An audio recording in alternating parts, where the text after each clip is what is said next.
ఓం నమో నారాయణాయ. పద్మపురాణం ఉత్తరఖండము భాగవత మహాత్మ్యం 6వ అధ్యాయం. సూత పౌరాణికుడు సౌనకుడు మొదలగు మహామునులకు పద్మపురాణంలోని భాగవత మహాత్మ్యమును ఈ విధంగా వినిపిస్తున్నాడు. మహామునులారా, తరువాత సనకాది మునులు నారదునితో ఇలా అన్నారు: నారద, ఇప్పుడు మేము నీకు భాగవత సప్తాహము ఏ విధంగా చెయ్యాలో చెప్తాము. ఈ భాగవత సప్తాహము ఒక్కరి వల్ల అయ్యే పని కాదు. అందరూ కలిసి ధనము పోగు చేసి సామూహికంగా చెయ్యవలసిన పని. మొట్టమొదట భాగవత సప్తాహము చేయడానికి మంచి ముహూర్తము నిర్ణయించాలి. ఈ భాగవత సప్తాహమునకు ఒక వివాహము చేసినంత వ్యయం అవుతుంది.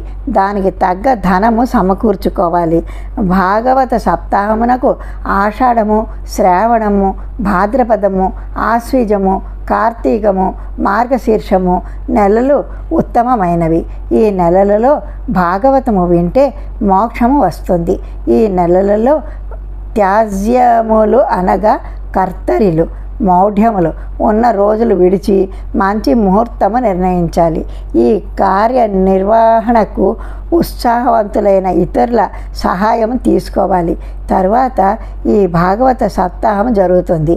మీరందరూ సపరివారంగా రావాలను అని దేశములలో ఉన్న అందరికీ తెలియపరచాలి. స్త్రీలు, శూద్రులు, నిమ్న కులము వారు కూడా వచ్చి వినటానికి తగిన ఏర్పాట్లు చేయాలి. ఆహ్వానము ఈ విధంగా ఉండాలి. సమస్తమైన జనులకు తెలియచేయునది ఏమనగా, ఇక్కడ 7 దినముల వరకు భాగవత సప్తాహము జరుపబడును. సత్పురుషులు అందరూ వస్తారు. భాగవత కథను వినడానికి భగవద్భక్తులైన మీరందరూ రావలసినది. మీకు అన్ని రోజులు రావడానికి వీలు కాకపోతే కనీసం కొన్ని రోజులైనా లేక ఒక్కరోజైనా రావాల్సినది. ఇక్కడ ప్రతి నిమిషము కూడా విలువైనది అని అందరికీ ఆహ్వానాలు పంపాలి.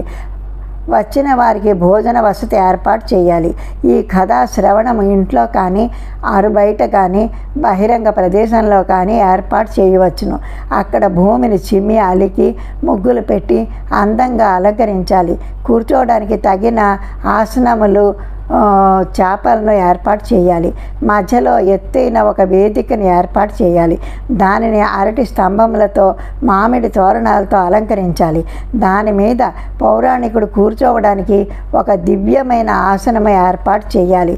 పురాణము చెప్పే పౌరాణికుడు తూర్పు వైపు తిరిగి కూర్చుంటే వినేవారు ఉత్తర దిక్కు ముఖం పెట్టి కూర్చోవాలి. పౌరాణికుడు ఉత్తరము వైపు ముఖం పెట్టి కూర్చుంటే వినేవారు తూర్పు వైపు ముఖం పెట్టి కూర్చోవాలి. ఇంకా భాగవత పురాణమును చెప్పే వక్త వేదములు, శాస్త్రములు స్పష్టంగా వ్యాఖ్యానించగలిగేవాడు, వివిధములైన ఉపమానములతో చెప్పగలిగినవాడు, వివేకము కలవాడు, ప్రాపంచిక విషయముల మీద ఆసక్తి లేనివాడు, భగవద్భక్తి కలవాడు, ఆయన బ్రాహ్మణుడు అయి ఉండాలి. అంతేకాని స్త్రీలోలుడు, వివాదాస్పదుడు, వితండంగా వాదించేవాడు ఆయన బ్రాహ్మణుడు అయినా కూడా పనికిరాడు. పురాణము చెప్పే వక్తకు సహాయకునిగా మరొక విద్వాంసుని నియమించాలి. అతడు కూడా శ్రోతలకు కలిగే అన్ని సందేహములను తీర్చగల సమర్థుడు, జనులు అడిగిన ప్రశ్నలకు సమాధానం చెప్పగల నేర్పరి అయి ఉండాలి. కథా ప్రారంభము రోజు పౌరాణికుడు పొద్దుటే లేచి కాలకృత్యాలు తీర్చుకొని స్నాన సంధ్యాలు ఆచరించి ముందు విఘ్నేశ్వర పూజ చేయాలి. తర్వాత ఒక మంటపమును ఏర్పరిచి అందులో శ్రీహరిని ప్రతిష్ఠించాలి. తర్వాత శ్రీహరిని షోడశ ఉపచారములతో పూజాధికములు నిర్వర్తించాలి. భగవంతుని సంసార సాగరము నుండి ఉద్ధరించమని ప్రార్థించాలి. తర్వాత భాగవత గ్రంథమును యథావిధిగా పూజించాలి, నివేదన సమర్పించాలి. భాగవత కథా శ్రవణము నిర్విఘ్నంగా సాగాలని ప్రార్థించాలి. తర్వాత భాగవత కథను చెప్పే వక్తను పూజించాలి. నూతన వస్త్రములు, భూషణములు ఇచ్చి సత్కరించాలి. తర్వాత భాగవత కథ సప్తాహ దీక్షను యజమాని స్వీకరించాలి. 7 దినముల వరకు దీక్షలో ఉండాలి. కథాగానం ఏ ఆటంకము లేకుండా జరగడానికి 5 బ్రాహ్మణుల చేత నిరంతరము ఓం నమో భగవతే వాసుదేవాయ అనే ద్వాదశాక్షరి మంత్రమును 7 రోజులు నిరాఘటంగా జపం చేయించాలి. తర్వాత యజమాని ఆహూతులైన ప్రేక్షకులకు, వక్తకు, ఇతరులకు నమస్కరించి తన ఆసనము మీద కూర్చోవాలి. భాగవత కథను వినే సమయంలో ఇతర విషయముల గురించి అంటే భార్య, బిడ్డలు, ధనము, ఆస్తులు, వ్యాపారాలు, ప్రాపంచిక విషయాలు వీటి గురించి అస్సలు ఆలోచించరాదు. మనసు నిర్మలంగా ఉంచుకోవాలి. భాగవత కథను ఉదయం మొదలుపెట్టి 3:30 జాములు అనగా 10:30 గంటల కాలము ప్రవచనం చేయాలి. మధ్యలో 2 జాముల తర్వాత భోజన విరామం ఇవ్వాలి. కథను వినేటప్పుడు అందరూ మౌనంగా ఉండాలి. ఏ విషయముల గురించి మాట్లాడకూడదు.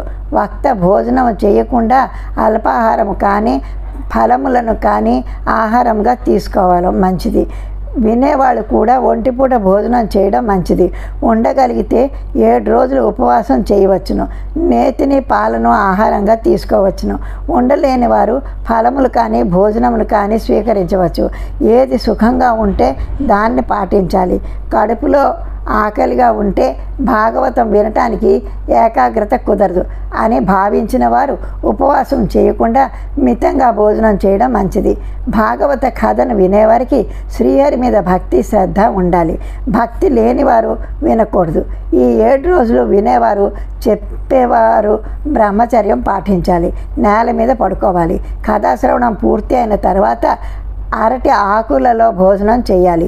చెప్పేవారు, వినేవారు కోపమును, ద్వేషమును, కోరికలను, గర్వమును, అభిమానములను, మాశ్చర్యములను, లోభమును, డాంబికమును వదిలిపెట్టాలి. వేదములను, బ్రాహ్మణులను, గురువులను, స్త్రీలను నిందించకూడదు. 7 రోజులు దీక్ష వహించి కథాశ్రవణం చేసేవారు రజస్వలైన స్త్రీలకు దూరంగా ఉండాలి. భాగవత కథను చెప్పేవారు, వినేవారు సత్యం పలకాలి, శుచిగా ఉండాలి. ఇతర విషయములను మాట్లాడకూడదు. వినయంగా ఉండాలి. ముఖ్యంగా దారిద్ర్యంతో బాధపడేవాళ్ళు, క్షయరోగముతో బాధపడేవారు, ఇతర రోగములతో బాధపడేవారు, అదృష్టం లేనివాడు, పాపములు చేసినవాడు, సంతానము లేనివాడు, మోక్షము కొరకు ప్రయత్నం చేసేవాడు భాగవత్ కథను తప్పకుండా వినాలి. వయసు వచ్చిన రజస్వల కాని వనిత, సంతానము లేనివారు, ఒకే సంతానం కలవారు, సంతానము పుట్టిపోతున్నవారు, ప్రతిసారి గర్భస్రావము కలుగుతున్న స్త్రీలు భాగవత కథను వింటే సంతానవంతులు అవుతారు. పైన చెప్పబడిన బాధలు కలవారు భాగవత కథను వింటే అత్యధికమైన ఫలములను పొందుతారు అనడంలో అసలు సందేహమే లేదు. భాగవత కథ పూర్తి కాగానే ఉద్యాపనము చేయాలి. ముఖ్యంగా శ్రీకృష్ణ జన్మాష్టమి నాడు ఉద్యాపన చేస్తే మంచి ఫలితం ఉంటుంది. అంటే శ్రావణ బహుళ పాడ్యమి నాడు మొదలుపెట్టి సప్తమితో కథ ముగించి కృష్ణాష్టమి నాడు ఉద్యాపన చేయాలి. కానీ ఉద్యాపన చేయాలి అన్న నియమం ఏమీ లేదు. భాగవత కథను శ్రద్ధగా వినడమే ముఖ్యము. ఉద్యాపన అంటే ఏమీ లేదు. భాగవతమును చెప్పిన వారిని, భాగవత గ్రంథమును భక్తితో పూజించాలి. భాగవత కథను విన్నవారికి ప్రసాదంగా తులసి దళములను, తులసి మాలను ప్రసాదంగా ఇవ్వాలి. తర్వాత బ్రాహ్మణులకు, పేదవారికి వస్త్రదానము, అన్నదానము చేయాలి. తర్వాత అందరూ గీతా పఠనం చేయాలి. గృహస్థులు హోమకార్యాలు చేయాలి. ఆ హోమంలో దశమ స్కందములోని శ్లోకములు చదువుతూ పాయసము, తేనె, నెయ్యి, నువ్వులు మొదలగు వాటితో ఆహుతులు ఇవ్వాలి. లేకపోతే ఏకాగ్ర చిత్తంతో గాయత్రి మంత్రం చదువుతూ హోమల ఆహుతులు ఇవ్వాలి. ఎందుకంటే భాగవత పురాణం సాక్షాత్తు గాయత్రి స్వరూపము. గృహస్థు హోమం చేయడానికి శక్తి లేకపోతే హోమ సామగ్రిని ఒక బ్రాహ్మణునికి ఇచ్చి ఆయనతో హోమం చేయించాలి. ఇంతవరకు చేసిన కార్యక్రమాలలో ఏవైనా దోషములు ఉన్నట్లయితే ఆ దోషములు పోవడానికి విష్ణు సహస్రనామ పారాయణం చేయాలి. దీనివలన అన్ని కర్మల ఫలితం వసిస్తాయి. తర్వాత 12 మంది బ్రాహ్మణులకు పాయసము తేనె మొదలగు ప్రసాదములను ఇవ్వాలి. వ్రతం పూర్తి కావడానికి గోవులను బంగారమునకు దానంగా ఇవ్వాలి. భాగవత పురాణ శ్రవణం అనే వ్రతం చేసేవారికి శక్తి ఉంటే 3 తులముల బంగారముతో ఒక బంగారు సింహాసనమును చేయించి అందులో భాగవత గ్రంథమును పెట్టి దానిని యథావిధిగా ఉపచారములు చేసి పూజించాలి. తర్వాత జితేంద్రియుడు ఉత్తముడు అయిన బ్రాహ్మణునికి దానంగా ఇవ్వాలి.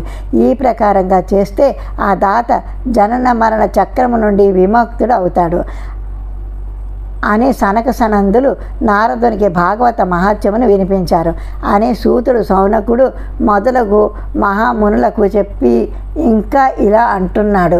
సౌనకాది మహామునులారా, ఈ విధంగా చెప్పిన తర్వాత సనకుడు మొదలగు మహామునులు భాగవత కథను ప్రవచనం చేశారు. సకల ప్రాణకోటి ఆ భాగవత కథను విన్నారు. భాగవత కథ పూర్తిగా విన్న తర్వాత భక్తికి దాని కుమారులైన జ్ఞాన వైరాగ్యములకు శక్తి పుష్టి కలిగాయి. వారు మరల యవ్వనవంతులయ్యారు. భక్తి జ్ఞానము వైరాగ్యములు సకల ప్రాణుల మనసులలో ప్రవేశించి వారి మనసులను భక్తి జ్ఞాన వైరాగ్యములతో నింపాయి. తన కోరిక నెరవేరడంతో నారదుడు పరమానంద భరితుడు అయ్యాడు. తన కోరిక మేరకు భాగవత కథను ప్రవచనం చేసిన సనకాదులకు నారదుడు చేతులు జోడించి నమస్కరించాడు.